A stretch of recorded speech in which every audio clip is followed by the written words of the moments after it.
오늘 우리에게 주시는 하나님 말씀은 호세아 2장 2절부터 13절입니다.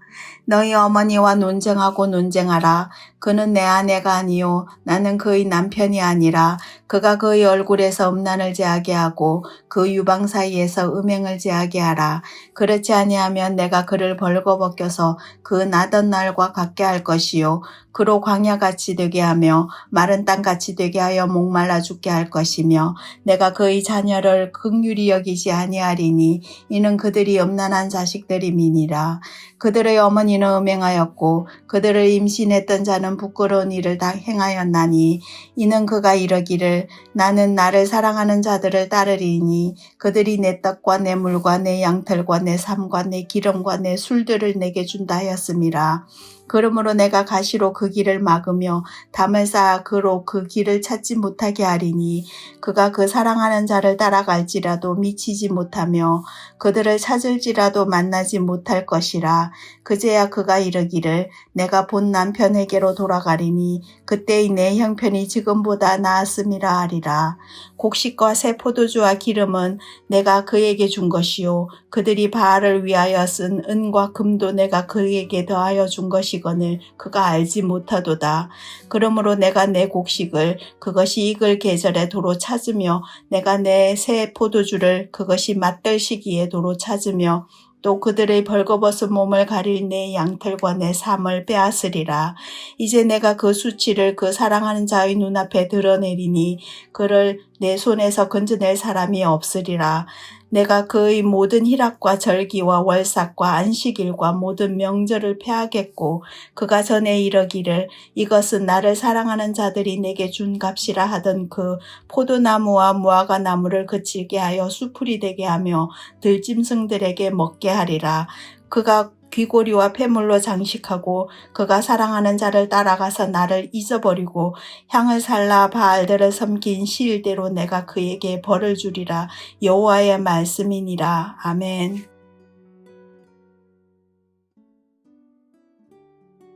호세아서를 살펴보고 있습니다. 선지자 호세아는 특별한 사명을 부여받았습니다. 음란한 아내를 맞아서 음란한 자녀를 낳으라는 것이죠. 하나님께서는 그 이유를 설명하시기를 이 나라가 여호와를 떠나 크게 음란함이니라 라고 하십니다. 이에 선지자는 디블라임의 딸 고멜을 아내로 맞아 자녀들을 낳습니다. 고멜은 남편에게 과분한 사랑을 받습니다. 전혀 사랑받을 만하지 않은, 아니 버림받아도 마땅한 그 여인이 도리어 사랑을 받습니다. 받은 사랑 그토록 크지만 이 음란한 여인은 또 다른 남성을 찾아가 음행을 저지릅니다. 그러면 호세아는 하나님의 명을 따라 다시 찾아옵니다. 심지어는 자신이 직접 값을 치루어서라도 데려오는 것이지요. 호세아는 이런 불행하고 고통스러운 삶을 살면서 하나님의 심정을 삶으로 깨닫습니다. 본문 2절을 보면 그는 내 아내가 아니요 나는 그의 남편이 아니라 라고 하십니다. 음행 때문입니다. 그 음행이 무엇입니까? 이집트에서 죽을 운명이었던 그들을 하나님께서 구원해 주셨습니다. 뿐만 아니라 하나님은 그들의 공급자가 되어 주셨습니다. 그들의 모든 필요를 채워주셨습니다. 더할 나위 없는 사랑을 베풀어 주셨습니다. 그러나 이스라엘은 하나님을 떠났습니다. 처음 언약을 맺을 때부터 금송아지를 섬기더니 시도 때도 없이 하나님을 떠나갑니다. 바알과 아세라와 이집트의 가증한 것들과 가나안의 더러운 것들을 사랑하였습니다. 사사시대 360여 년간 그리고 열왕들의 시대를 지나오면서 지속적으로 영적 간음을 저질렀습니다. 단 한 번의 간음으로도 이혼 사유는 충분합니다. 그러나 자비롭고 노하기를 더디하시는 하나님은 그들에게 돌이킬 기회를 여러 차례 주셨습니다. 그럼에도 이스라엘은 또 다시 음행을 저지릅니다. 본문에 기록되어 있는 하나님의 심정을 헤아려 보십시오. 그는 내 아내가 아니요 나는 그의 남편이 아니라.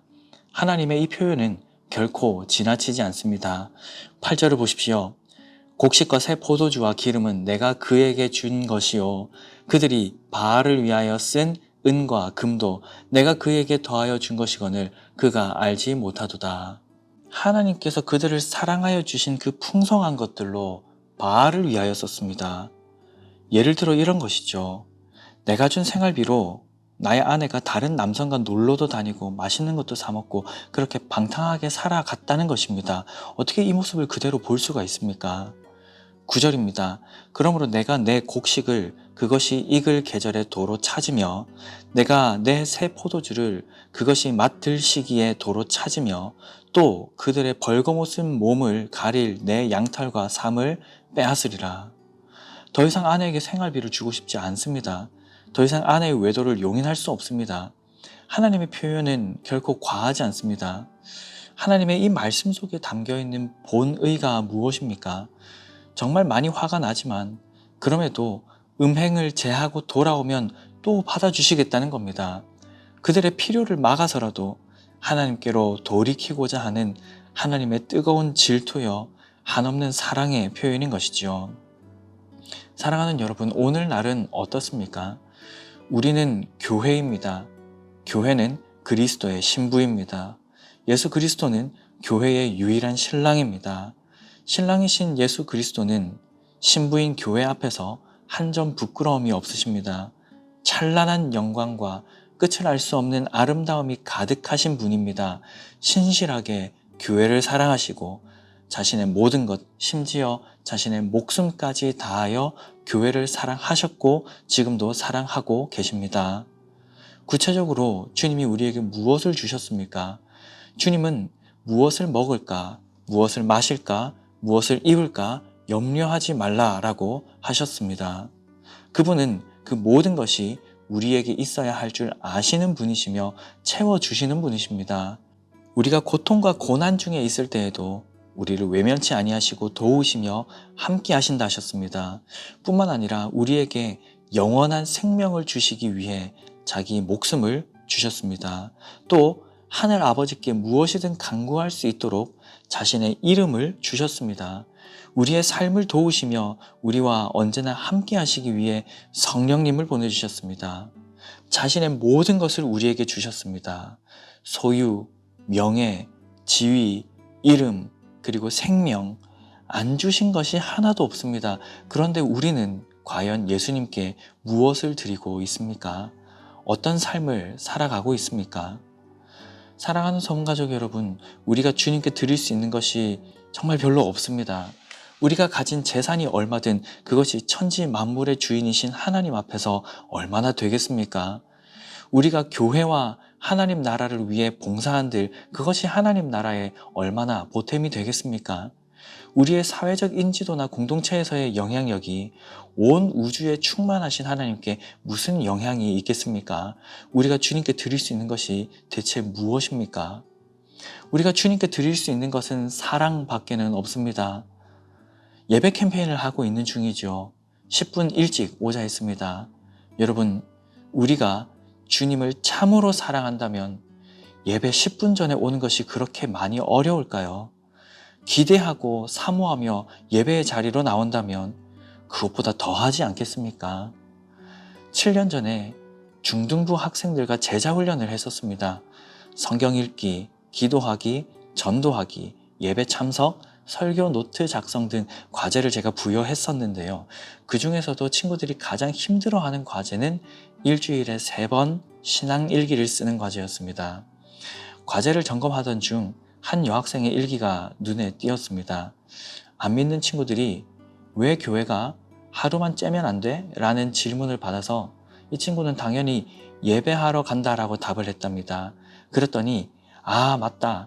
기독교인에게 교회 예배는 예수님이랑 팬싸하는 느낌이라서 라고 답을 했답니다. 팬싸는 팬사인회의 줄임말인데요. 이 친구가 너무 당황해서 아무 말을 하지 못했었다라고 일기를 썼는데요. 그걸 보는 저도 반성했었습니다. 예배를 어떤 마음과 어떤 기대와 어떤 떨림으로 참여하고 있는지 말이죠. 사랑하는 여러분, 예수님을 사랑하십니까? 예수님을 사랑하는 가장 거룩하고 고귀한 행위는 예배입니다. 예배를 예배답게 하지 않고서 어떻게 예수님을 사랑한다고 말할 수 있을까요? 결코 그럴 수 없죠. 물론 우리의 일상을 통해서도 예수님을 사랑해야 합니다. 우리의 모든 삶을 통하여 예수님을 사랑해야 합니다. 그러나 가장 먼저 바로 세워야 하는 것은 예배입니다. 예배를 회복하시기 바랍니다.